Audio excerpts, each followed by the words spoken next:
Ես սկսեցի մտածել նույնիսկ դրա շուրջ մահվան վախերի մասին։ Մեր հասարակության մեջ շատ են այդ մահվան վախերը եւ դրանք միայն բացասական հետևանքներ ունեն, թե կա ինչ-որ դրական բան դրա մեջ նաեւ։ Տես Լենա ջան, իմ թեման ոչ միայն մահվան վախն էր, այլ մահվան վախը եւ դրա ազդեցությունը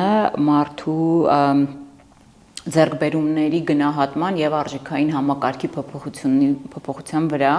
որտեղ ինձ հետաքրքիր էր մահվան վախի դրսևորման դեպքում մարդու մոտ փոփոխվում է արդյոք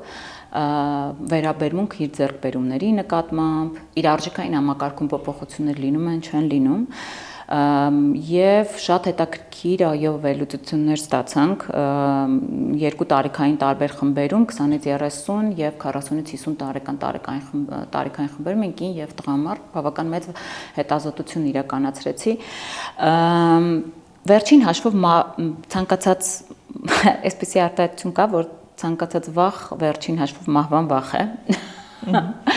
Ես շատ եմ սիրում սա ապացուցել, գրեթե միշտ ապացուցում եմ, բայց մարդը